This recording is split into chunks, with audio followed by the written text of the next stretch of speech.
प्राचीन भारत के इतिहास में अथर्ववेद के बारे में चर्चा करें। प्राचीन भारत का इतिहास, भारत का इतिहास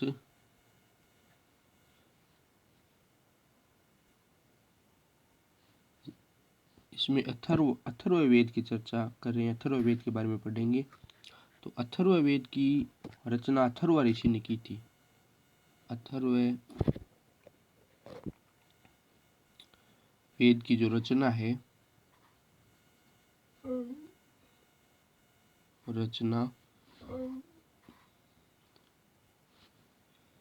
अथर्व ऋषि ने की थी। अथर्व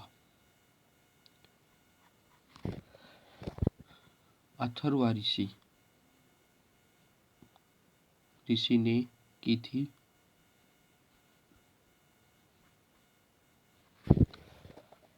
इसी कारण इसका नाम अथर्ववेद है।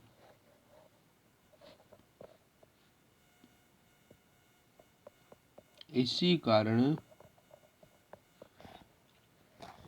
इसका जो नाम है, इसका नाम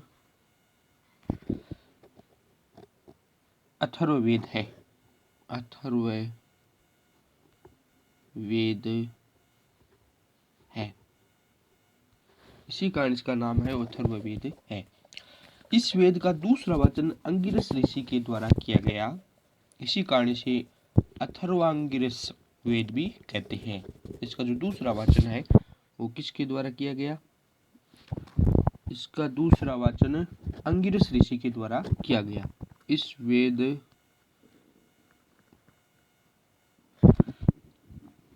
का दूसरा वाचन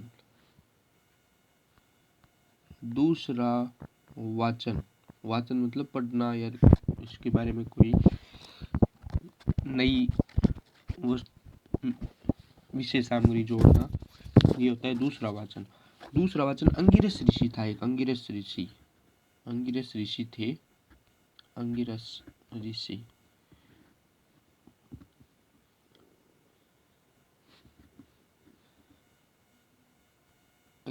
ऋषि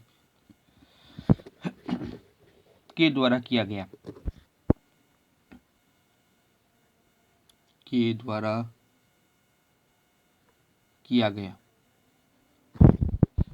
इसी कारण इसे अथर्वांगिरस वेद भी कहा जाता है।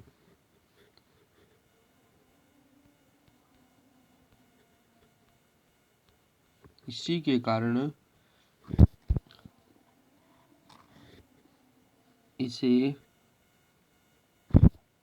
अथर्वांगिरस वेद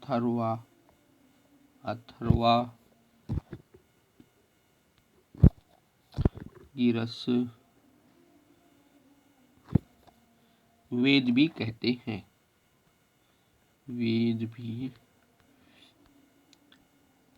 कहते हैं। इसी कारण इसको अथर्वांगिरस वेद भी कहते हैं। इस वेद में अनार्य परंपराओं कौन सी? जैसे वशीकरण है, जादू टोना है, भूत प्रेत है तथा औषधि विज्ञान का वर्णन मिलता है।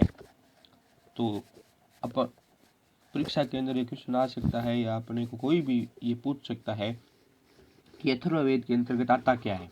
एक तो अथर्ववेद की रचना किसने की थी? तो अथर्ववेद की रचना अथर्व ऋषि ने की थी। इसी कारण इसका नाम अथर्ववेद है। और इस वेद का दूसरा वाचन अंगिरस ऋषि के द्वारा किया गया। इसी कारण इसे अथर्वांगिरस वेद भी कहते हैं। और अगली जो बात है वो है कि इसके अंदर आता क्या क्या है। तो इस वेद में अनार्य परंपराओं, इस वेद में अनार्य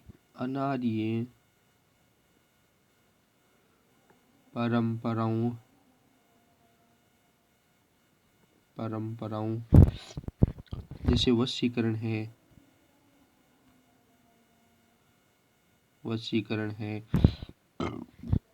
जादू टोना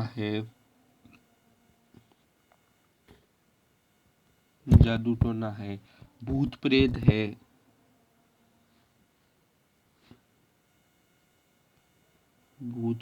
है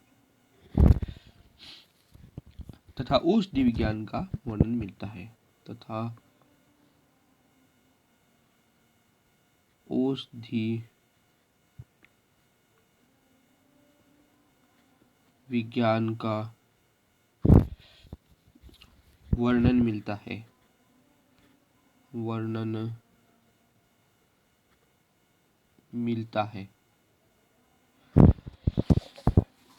इसके मंत्रों का उच्चारण करने वाला ब्रह्मा कहलाता है। इसके जो मंत्र होते हैं इसके अंदर, क्योंकि मंत्र तो हर वेद में होते ही हैं, तो इसके मंत्रों का जो उच्चारण करने वाले होते हैं उसको ब्रह्मा कहा जाता है। इसके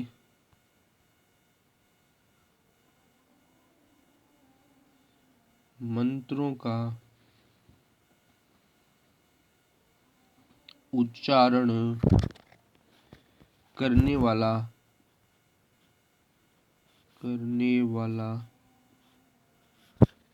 ब्रह्मा कहलाता है। ब्रह्मा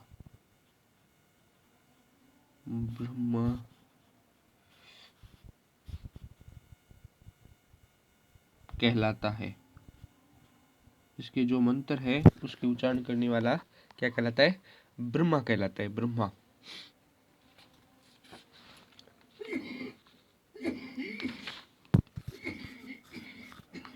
अथर्ववेद के उपनिषद कौन कौन से? जैसे हर वेद के भाग होते हैं, उपनिषद भी होते हैं। तो अथर्ववेद के उपनिषद है मुंडकोपनिषद, प्रश्नोपनिषद, मांडुक्योपनिषद। ये 3 उपनिषद है अथर्ववेद के।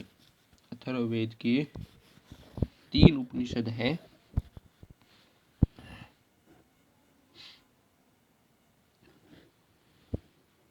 अथर्ववेद के जो उपनिषद है वो 3 है। उपनिषद है वो कौन कौन से हैं? मुंडकोपनिषद, एक तो है मुंडकोपनिषद,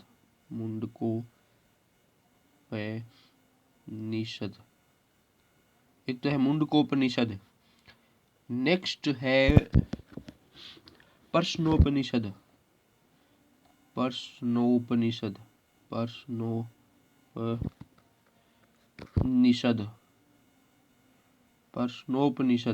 नेक्स्ट है प्रश्नोपनिषद। अगला है मांडुक्योपनिषद।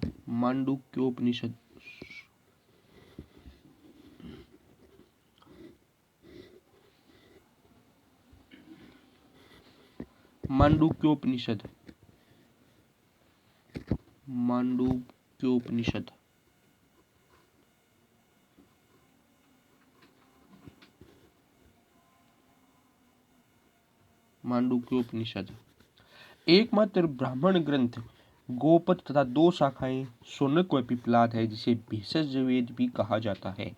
एकमात्र है ब्राह्मण ग्रंथ गोपद, इसका एकमात्र ग्रंथ है। एकमात्र ब्राह्मण ग्रंथ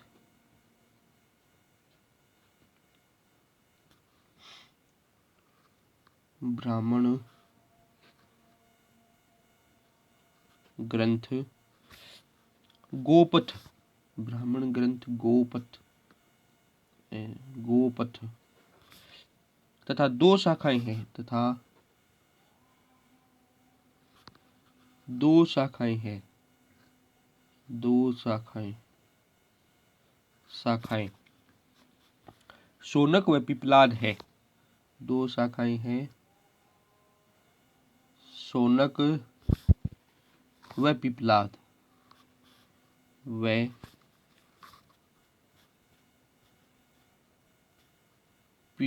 है, जिसे भेषज वेद भी कहा जाता है। पिप्लाद है जिसे भेषज वेद भी कहा जाता है। भेषज वेद भी कहा जाता है।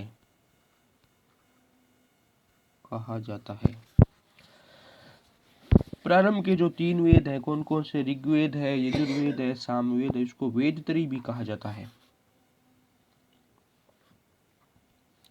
प्रारंभ के जो 3 वेद हैं,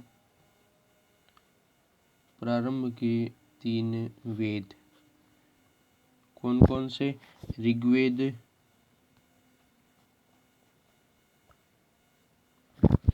यजुर्वेद,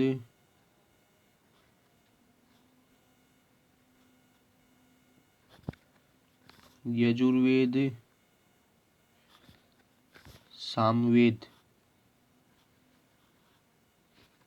सामवेद, सामवेद,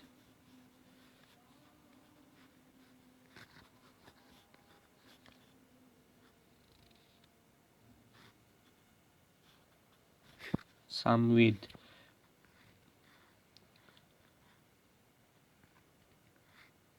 इसको तीनों को मिलाकर वेद त्रयी कहा जाता है। वेद त्रयी, वेद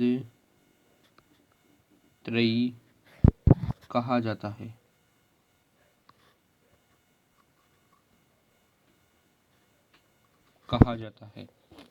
अथर्ववेद को इसमें शामिल नहीं किया जाता है क्योंकि इसमें लौकिक विषयों का वर्णन मिलता है तथा इसमें सभा समिति को राजा की पुत्री कहा जाता है। अथर्ववेद को इसमें शामिल नहीं किया जाता है। अथर्ववेद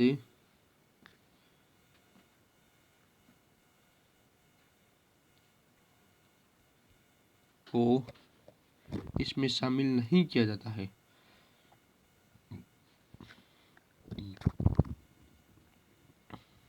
इसमें शामिल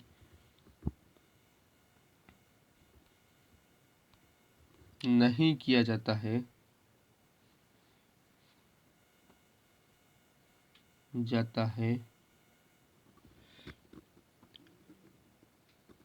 क्योंकि इसमें लौकिक विषयों का वर्णन मिलता है।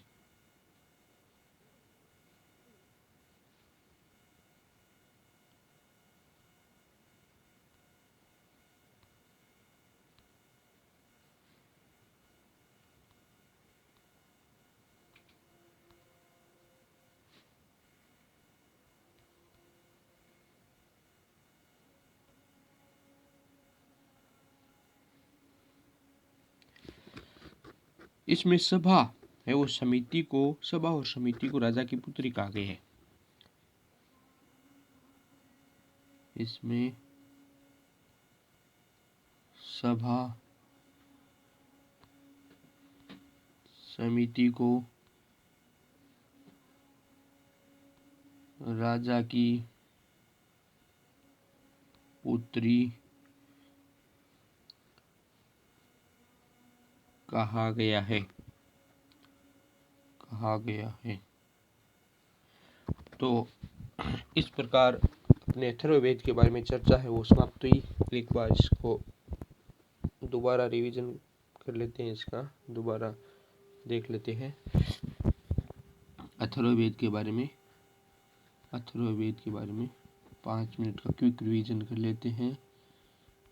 इसके बारे में क्या क्या पढ़ा आपने, क्योंकि दोहराना सबसे महत्वपूर्ण भाग होता है पढ़ाई का। तो अथर्ववेद की रचना अथर्व ऋषि ने की थी। अथर्ववेद की रचना है वो अथर्व ऋषि ने की थी। एक बात ये ध्यान रखनी है अपने को, क्वेश्चन आ सकता है अथर्ववेद की रचना, अथर्ववेद के बारे में जानते हैं और इसकी रचना के बारे में जानते ही नहीं है तो थोड़ा ठीक नहीं लगता है। इसलिए अथर्ववेद की रचना किस ऋषि ने की थी? अथर्व ऋषि ने की थी। इसका दूसरा वाचन किसने किया था? अंगिरस ऋषि ने किया था। दूसरा वाचन अंगिरस ऋषि ने किया था, दूसरा वाचन। इसी कारण इसको क्या कहा जाता है? अथर्वांगिरस वेद भी कहा जाता है। अथर्वांगिरस वेद भी कहा जाता है इसको। तो ये पूछ सकते हैं कि इसको अथर्वांगिरस वेद क्यों कहा जाता है? तो अथर्व ऋषि के द्वारा और अंगिरस ऋषि के द्वारा इसकी रचना होने के कारण और इसको अथर्वांगिरस वेद भी कहा जाता है। अब आते हैं अगले, इसमें क्या क्या शामिल है? तो इसमें शामिल है अनार्य परंपरा, जैसे वशीकरण है, ये इसमें शामिल है। वशीकरण, जादू टोना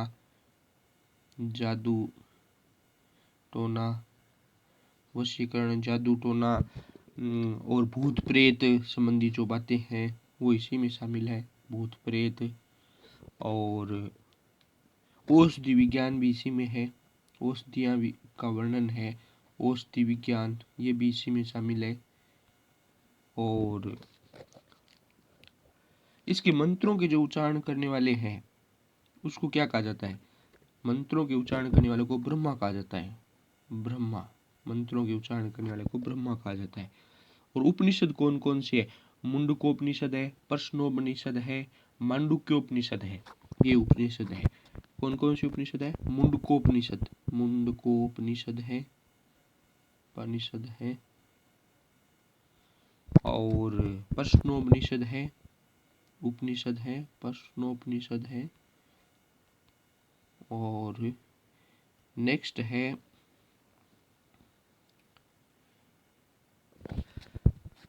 मांडुक्योपनिषद, मांडुक्योपनिषद,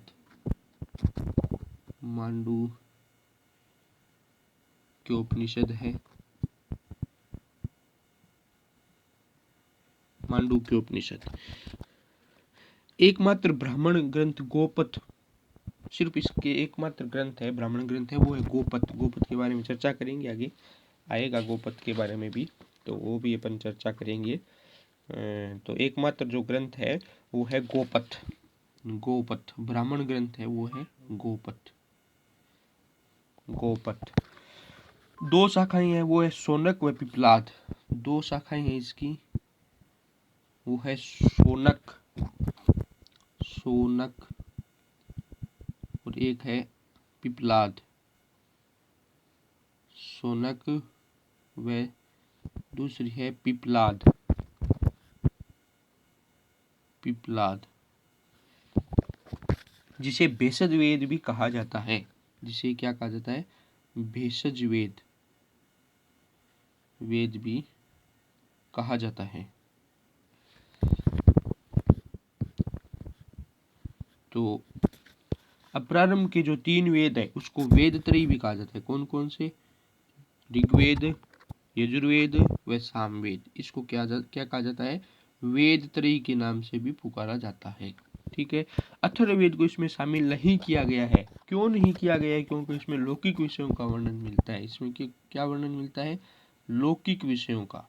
लौकिक विषय कौन से? जो संसार के जो विषय होते हैं उसको बोलते हैं। जैसे जादू टोना है, भूत प्रेत के बारे में है, औषधि विज्ञान के बारे में है, वशीकरण के बारे में है। इसमें लौकिक विषयों का वर्णन मिलता है। इसके कारण इसको इसमें वेद त्रयी में शामिल नहीं किया गया है। इसमें सभा और समिति को राजा की पुत्री कहा गया है। बात हो रही सभा और समिति, सभा और समिति को राजा की पुत्री कहा गया है। सभा और समिति को राजा की पुत्री कहा गया है। सभा और समिति,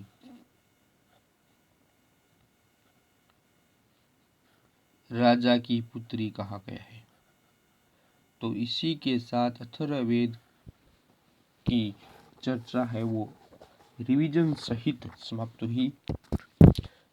राजा की पुत्री कहा गया है, कहा गया है। नेक्स्ट चलते हैं अपन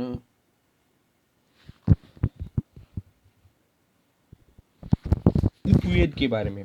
जैसे वेद है वैसे ही उपवेद भी होते हैं। वेदों के तो 4 वेद है, वैसे ही 4 उपवेद भी है। ठीक है।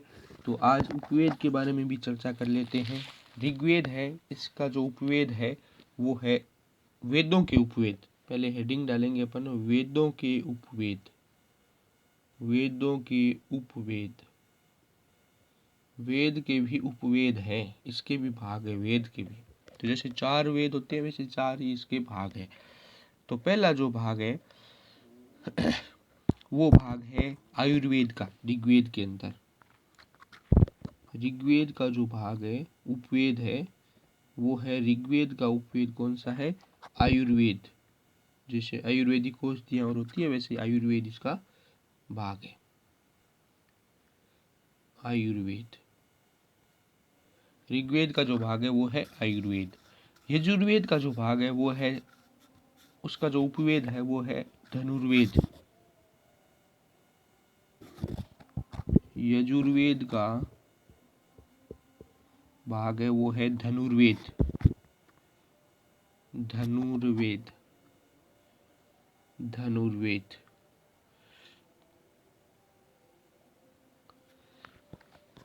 सामवेद का जो उपवेद है वो है गंधर्व वेद। सामवेद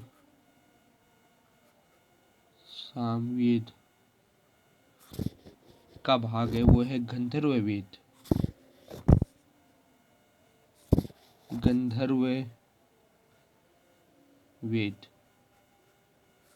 वेद। अथर्ववेद का जो भाग है उपवेद है वो है शिल्पवेद। अथर्ववेद का भाग है उपवेद है वो है शिल्पवेद।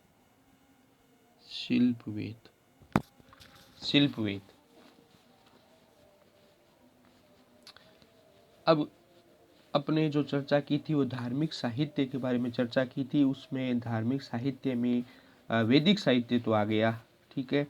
और वैदिक साहित्य धार्मिक साहित्य को भी दो भागों में बांटा था आपने।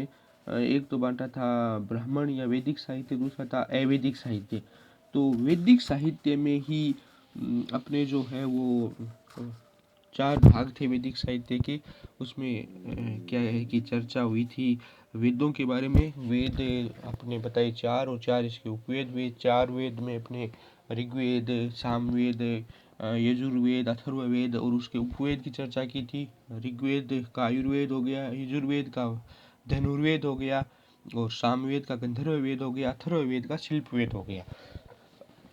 अब उसमें यजुर्वेद में और में जो है वो उसमें ब्राह्मण साहित्य भी आता है। ब्राह्मण साहित्य है उसके हिसाब से अपन क्या है कि उसमें कुछ इसकी सहायता से वेदों की रचना कर सकते हैं अपन। ब्राह्मण साहित्य को पढ़ करके और वेदों की रचना वेदों को पढ़ सकते हैं, वेदों को जान सकते हैं। तो ये ऋग्वेद था, उसमें यज्ञ का विधि विधान था, क्योंकि ऋग का अर्थ यज्ञ था, प्राचीन वेद है, और छंद भी था, ठीक है। तो इसमें ब्राह्मण ग्रंथ आता है। ब्राह्मण का अर्थ क्या होता है वो देखते हैं अपन।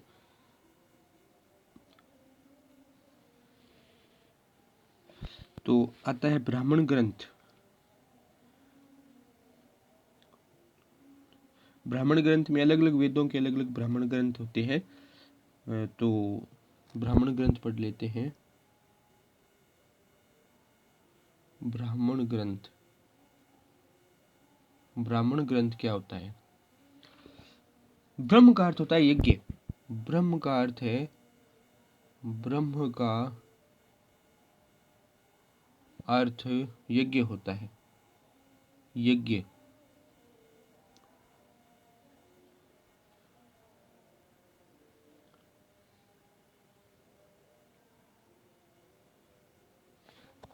ब्राह्मण ग्रंथ वेदों के गद्य भाग है। ब्राह्मण ग्रंथ में एक तो होता है देखो गद्य, और एक होता है पद। गद्य के अंदर क्या होता है? गद्य भाग होता है, गद्य भाग तो होता है सीधी अपनी जो भाषा होती है वो, और पद भाग होता है वो होती है कविता के रूप में। पद जो भाग है वो होता है कविता के रूप में। तो इसमें कौन सा भाग है ब्राह्मण ग्रंथ के अंदर? ब्राह्मण के ग्रंथ के अंदर गद्य भाग है। गद्य भाग जो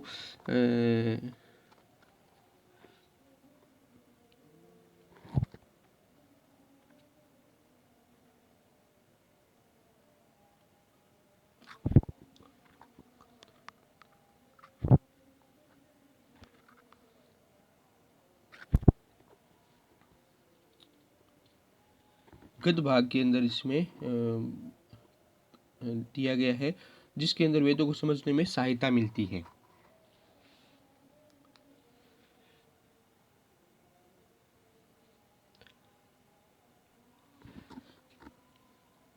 ब्राह्मण ग्रंथ वेदों का गद्य भाग है, जिसके द्वारा वेदों को समझने में सहायता मिलती है। इसको वेद को समझने में सहायता मिलती है।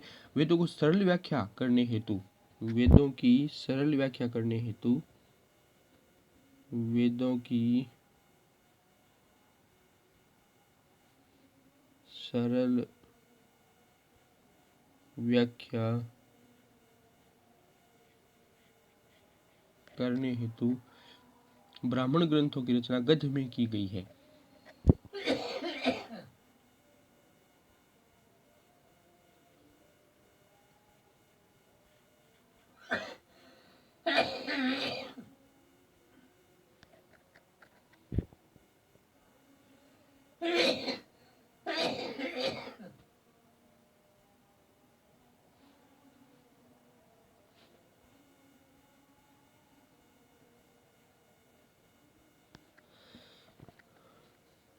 वेद स्तुति प्रधान है, इसमें स्तुतियां की गई है। वेद को संहिता भी बोल सकते हैं, संहिता। स्तुति प्रधान है, स्तुति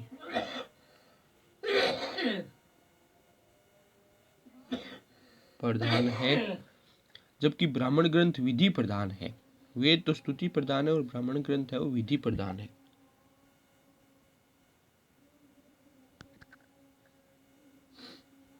ब्राह्मण ग्रंथ विधि प्रधान है, विधि प्रधान है। ब्राह्मण ग्रंथों का काल 500 ईसा पूर्व माना जाता है। ये मुख्य मोस्ट इम्पोर्टेंट बिंदु है ये कि ब्राह्मण ग्रंथों का काल कितना है। ब्राह्मण ग्रंथों का काल 500 ईसा पूर्व माना जाता है। ये मुख्य बिंदु है कि ब्राह्मण ग्रंथों का काल कितना पाया जाता है। ब्राह्मण ग्रंथों का काल है वो 500 ईसा पूर्व माना जाता है। ब्राह्मण ग्रंथों का काल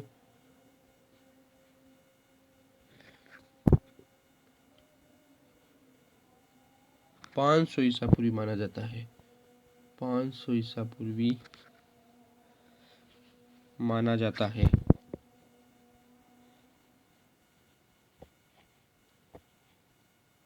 माना जाता है, इसलिए इन ग्रंथों को ब्राह्मण साहित्य के नाम से भी जाना जाता है।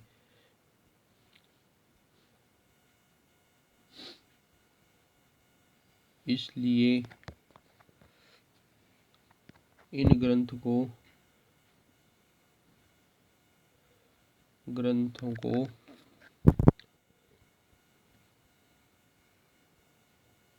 ब्राह्मण साहित्य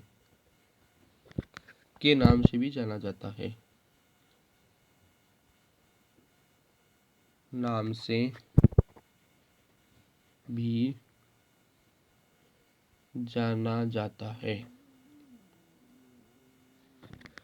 ब्राह्मण ग्रंथों की भाषा शैली उदाहरणात्मक है। ब्राह्मण ग्रंथों की भाषा शैली ब्राह्मण ग्रंथों की भाषा शैली उदाहरणात्मक है।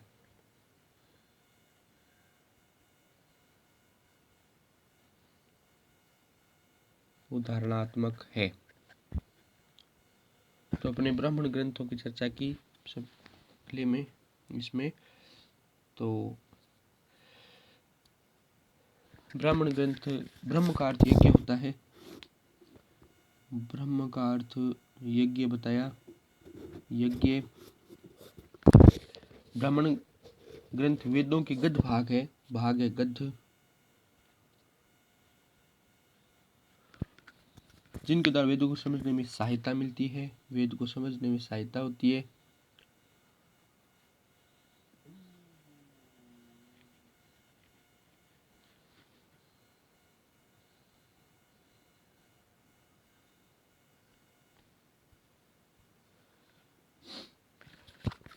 वेदों को सरल व्याख्या करने हेतु ब्राह्मण ग्रंथों की रचना गद्य में की गई है। इसकी रचना है वो भी गद्य में ही की गई है, समझने के लिए गद्य में की गई है। वेद स्तुति प्रधान है, जबकि ब्राह्मण ग्रंथ विधि प्रधान है। वेद इसको संहिता भी बोल सकते हैं। ये तो है स्तुति प्रधान, स्तुति प्रधान,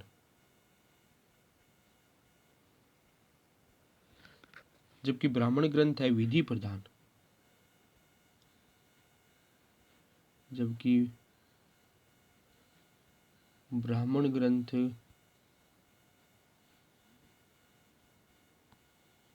विधि प्रधान है, विधि प्रधान। ब्राह्मण ग्रंथों का काल 500 ईसा पूर्व माना जाता है। ब्राह्मण ग्रंथों का जो काल है वो 500 ईसा पूर्व माना जाता है। 500 ईसा पूर्वी माना जाता है।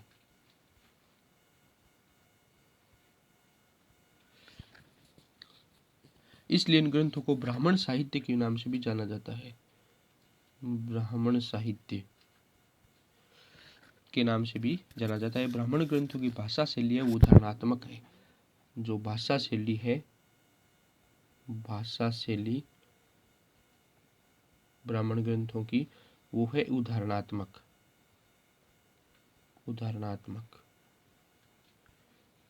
है। तो आज चर्चा की एक अथर्ववेद के बारे में, अथर्ववेद के बारे में। दूसरी चर्चा हुई वेदों के उपवेद के बारे में, उपवेद के बारे में। और तीसरी चर्चा हुई वो हुई ब्राह्मण ग्रंथ के बारे में। 3 चर्चा इस वीडियो के अंदर हुई। ब्राह्मण ग्रंथ, ब्राह्मण ग्रंथ।